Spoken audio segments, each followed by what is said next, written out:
I'd like now to invite you to sit back and listen very carefully, because it's by listening to people who are part of the care process that we provide that we can learn the most. And so I'm very pleased to have Lynne Rieben here to share her experience as a long-term resident in one of our facilities. And just remember and reflect on how many lollipop moments you find from what we're about to hear. So, Lynne, you're most welcome, and we invite you to enlighten us over the next 20 minutes or so. Thank you. Before I begin, I just want to introduce my co-partner here and helper, my daughter and my best friend, Lori Garchinsky, who I believe is one of you. So she's going to help me today. So if we make any mistakes, it's her fault. Under the bus. Good morning. My name is Lynne Rieben, and I'm a 67-year-old woman with rheumatoid arthritis who is currently living at Wascana Rehab Center. I was admitted to Wascana in 1997, nearly 18 and a half years ago, at the age of 49. I was married and have 2 children and 3 grandchildren. We are a small family, but mighty, and stick together regardless of what is happening. As a young woman, I had many dreams and aspirations. My husband and I moved a number of times and eventually settled in Yorkton, where we owned our own business. Throughout my life, I spent a lot of time struggling with the pain of my arthritis and the challenges that it created for me and my family. I have just gone through surgery number 54 this year, but it was in the early days. My goal was always to ensure that I had the best quality of life I could while I lived with this disease. My arthritis initially attacked most of my upper body, so simple things like writing, raising my arms, and doing my hair got to be very complicated tasks.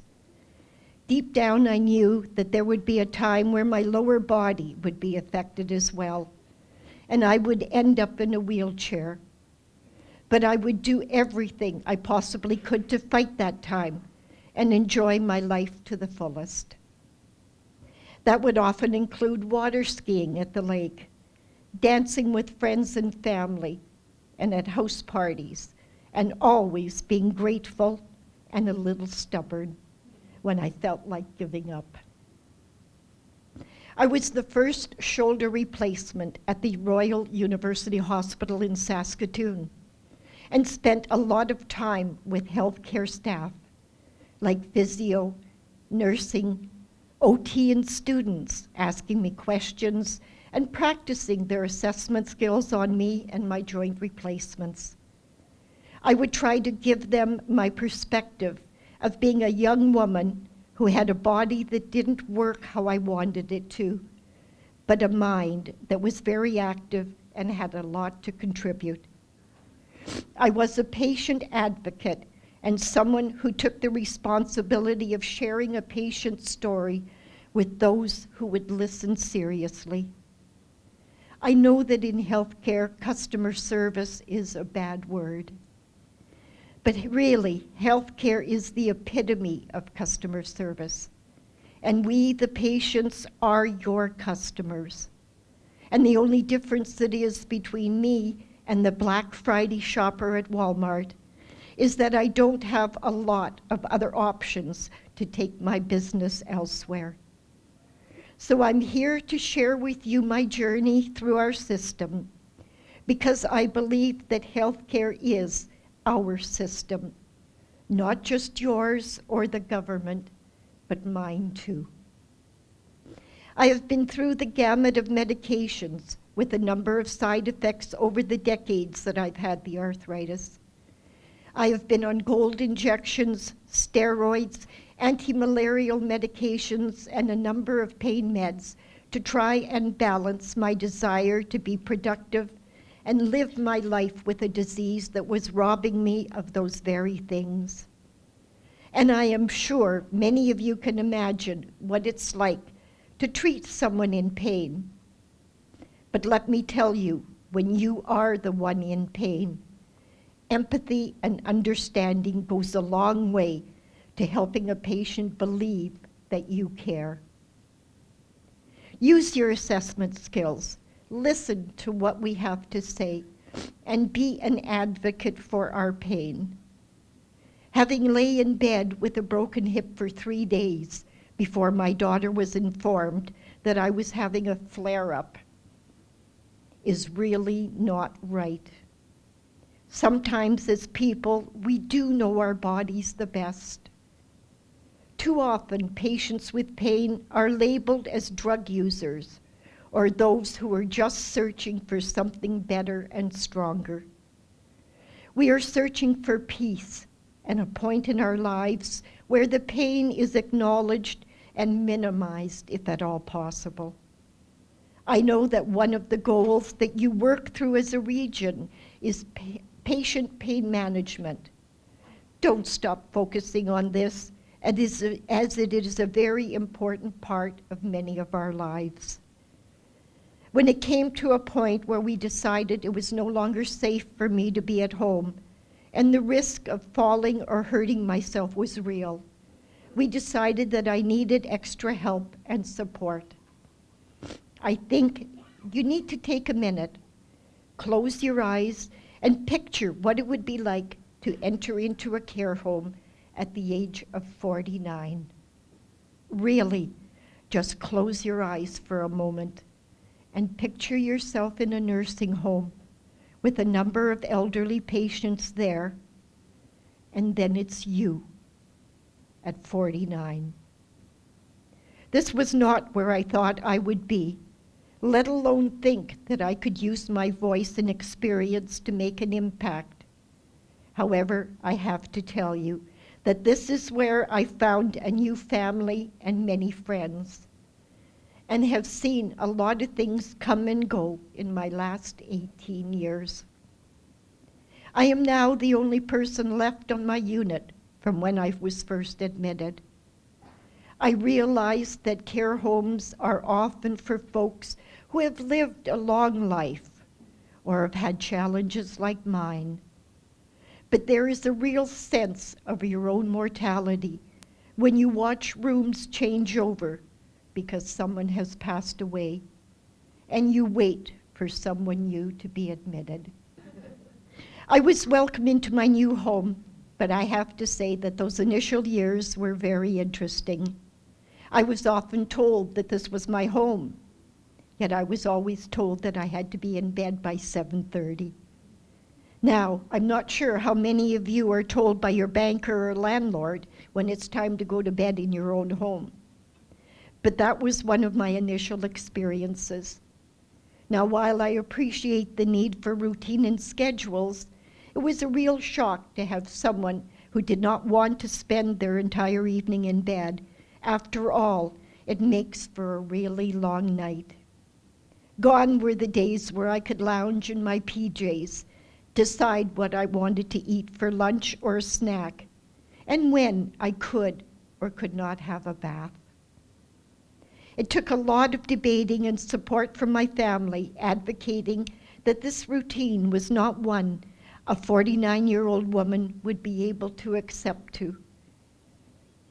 After all, there are much more to living my life and spending time with my grandchildren than just thinking about them at 7:30 in the evening. I want to take a minute and challenge the folks in long-term care leadership on this idea. How many of you have a bath or shower once a week? Who made that rule? And why can't we reconsider this? I know that we have a program where we bring folks in from the community for a bath into Wascana, and our staff take turns going off the unit to bathe them. Many of the residents know this is occurring. So my question is, if we have time for that, why can't we find a way to provide baths more than once a week to those who live and pay for this service in the facility? I challenge you all to simply feel good about bathing once a week and think that this is a reasonable standard for each one of you personally. If it makes your eyebrows rise wondering why, maybe it's something that we can talk about a bit more and see what improvement we can do for the patients who live at Wascana or other long-term RQHR facilities. I am proud to say that I'm president of Resident Council at Wascana for a number of years now. I take that job very seriously, as I believe I am the voice for those who may not have a voice. I have had my challenges with being able to speak my wishes.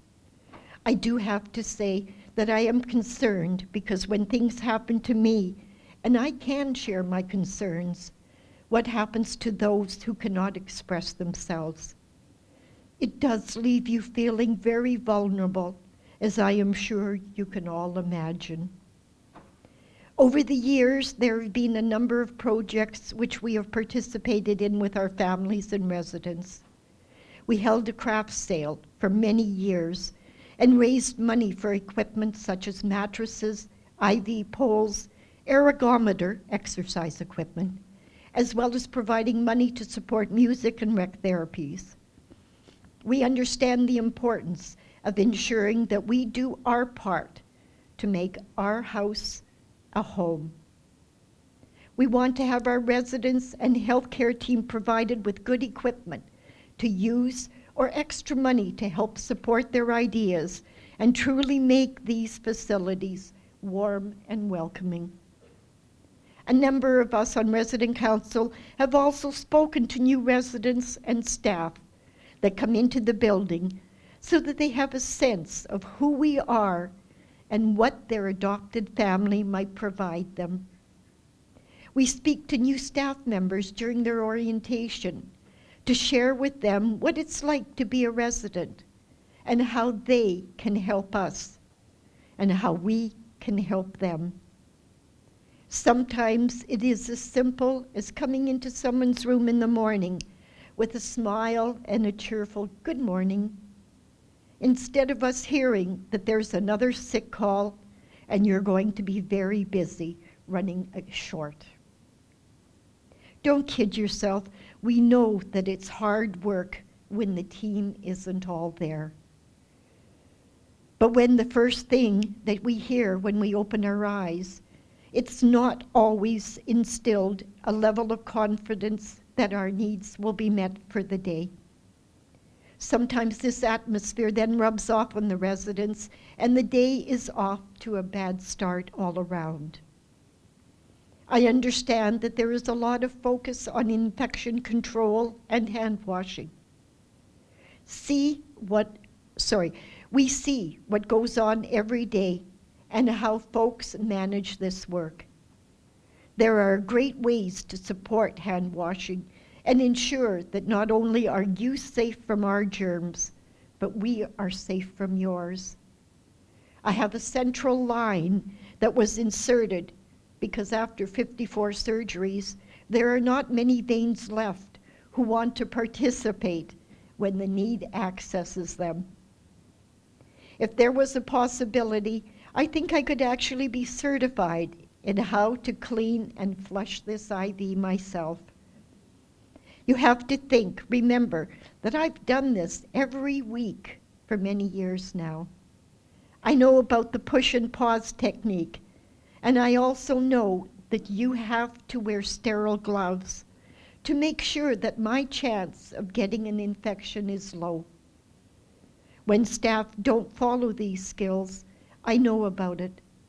It has gotten to the point where I am comfortable enough to say, please, put on your gloves, or don't forget to wash your hands.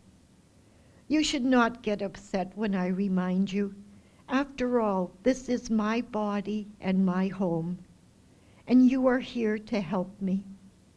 I'm not trying to trick you or to make you feel you're not doing your job. I am here to participate in the care I am receiving. Remember, I said this was our system, not just yours. One of the things that has really helped me over the last 18 years was the team in our spiritual care department at Wascana. While I am Catholic, I know the value of having folks share their faith.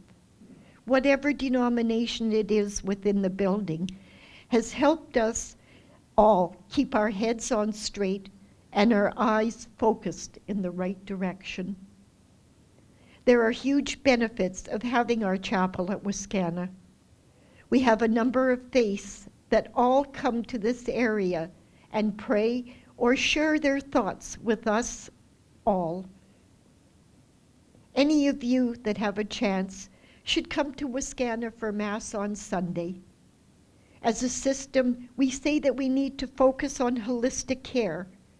The work that our spiritual care team does is amazing at sustaining our faith and strengthening our souls while we go through or see some pretty lousy things. Sometimes it is the foundation of faith, whatever you believe that to be, that allows us to watch things occur with our friends in the building. Well, you can see I've got a pretty fancy set of wheels here.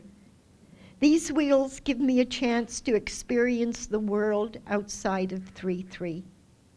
These wheels let me get to my daughter's house for Christmas and Thanksgiving dinner, and to the chapel to help share my faith. These wheels are my lifeline to the outside world.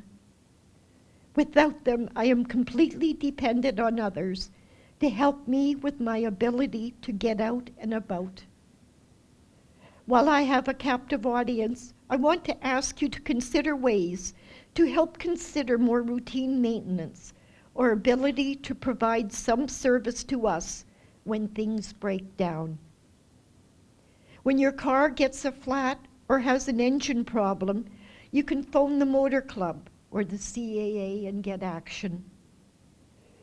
Those of us that rely on these chairs do not have a motor leak to call.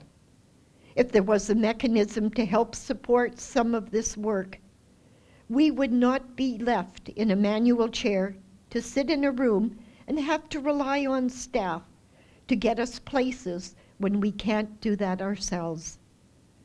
This level of support for the teams that work on the wheelchairs, etc., are invaluable to supporting the residents in their mobility and freedom. Thanks to the staff on Unit 3-3. There are many staff to consider, and I do consider them my friends. They are Annette, Kim, Pat, Lindsay, Christy, Melissa, Debbie, Joanne, and many others who have taken the time to make me feel important on that unit. They really are my extended family and have seen me at my best and at my worst. I've had the privilege of being invited to 2 staff weddings, and I've heard many stories over 18 years of spending time with this team. Although there are those that come and go, there is something when you see a familiar face when you wake up that also helps you get through the day. I also want to thank my volunteer, Sandy, who has been a special support to me over the years. Staff sometimes refer to me as Mama. You see that sign when you come to my room. I feel like a real person and someone who matters, not just another room number and a person who has to get up for the day. I like being called a resident because I think it reminds me that this is my home. People are invited into my home to care for me, just like you would go to a sick friend or family's house to help them out. You see, we really are not that much different. We just live in your workplace There are times when I think that the level of physician involvement at Wascana could be a bit different. These physicians are our family doctors, and although we know they are very busy, they agreed to be here for us. When we want to see them about something, folks should not have to beg to have your doctor come by. Normally, you would just phone the office and have an appointment made. We all know how challenging it is to be in so many places at once, but ensuring that there is good communication really is the key to helping patients feel valued and cared for. You should not have to rely on family to intervene when you have issues like a broken prosthesis coming out of your arm. If folks are that busy, then we need to rethink what is best for our system and focus on improving it. I realize that I'm getting to the end of my time, but I do want to thank the leadership in long-term care. I believe that the rapport between management, residents, and family has significantly improved compared to when I first arrived. I find that folks realize that residents in long-term care have something to offer, and I have noticed that management is much more willing to talk to us and listen to our ideas. When we see things that need improvement, people are there to hear us and willing to take action when the need arises. For that, I say thank you, not only as a resident, but as the representative of the patients and families in Wascana. It really does feel like the beginning of a team and more collaborative efforts going forward. Thank you for giving me the time today to share my story with you. It's a bit nerve-wracking coming up and sharing personal issues with this many people, but I do believe that there is a willingness to hear the whole story and find ways to improve or celebrate what is working well. I hope you have a chance today to do both of these things. Thank you.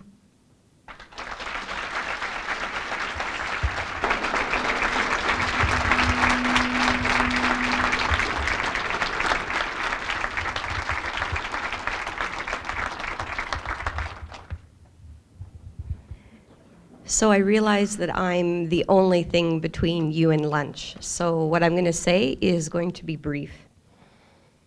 But my name is Lori, and I'm Lynne's daughter. She was the one who was nervous today, and I was the one who was saying, this is good because people want to hear your story. So I'll do my best to hold it together. I'm a nurse because of the woman that I call my mom. Having participated in her journey over the years, I've had the first-hand chance to see health professionals work in our system. Being a nurse for 26 years, I feel many times that I kind of live a double life.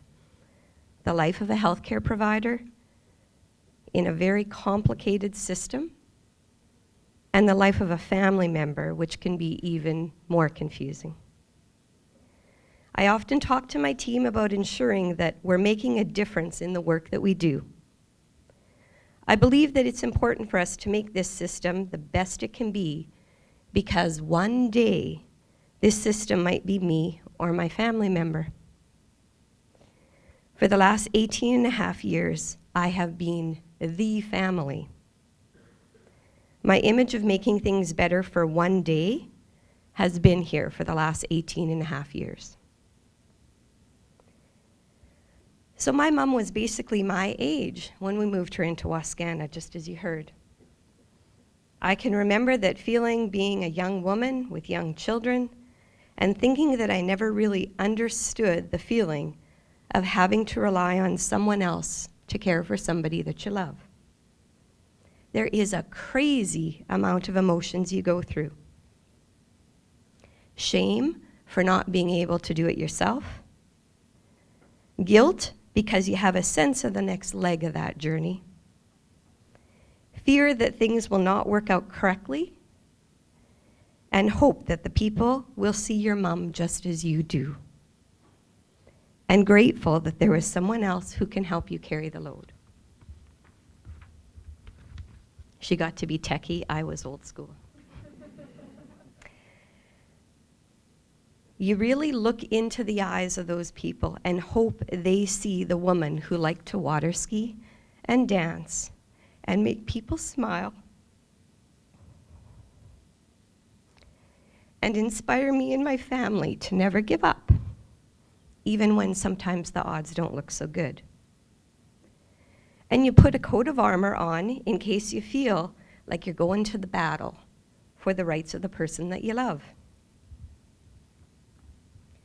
My mom's been brave enough to share her story with you.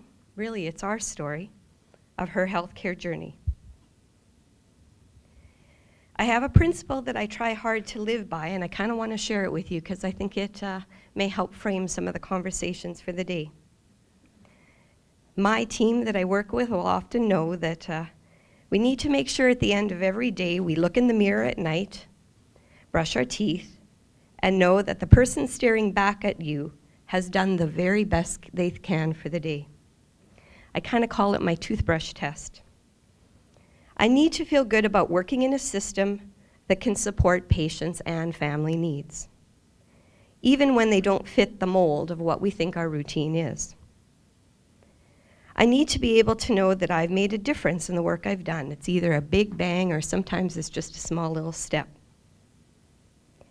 And I have to believe that my colleagues and partners are all on the same journey for improvements and are willing to look into the eyes of a patient and say, "Good morning," even when their day starts off lousy. I also know that many of you have been family for loved ones in your lives within our system. It's kind of hard living on both sides of the world.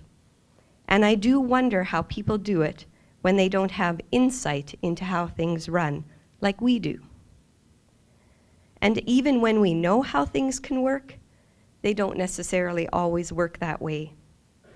It makes me sad, but it makes me even more determined. I want to look in the mirror and believe that our system can get to a place where it doesn't matter whether you're in the system or you're using the system. It should all be the same. So I hope this afternoon allows us to consider how we can do things better, do things differently, and celebrate our good work. I hope you can all go home tonight and do a toothbrush test and feel good about what happened in your areas today. And I'm going to thank my mom for all the things over the years she's taught me on how to be a good nurse.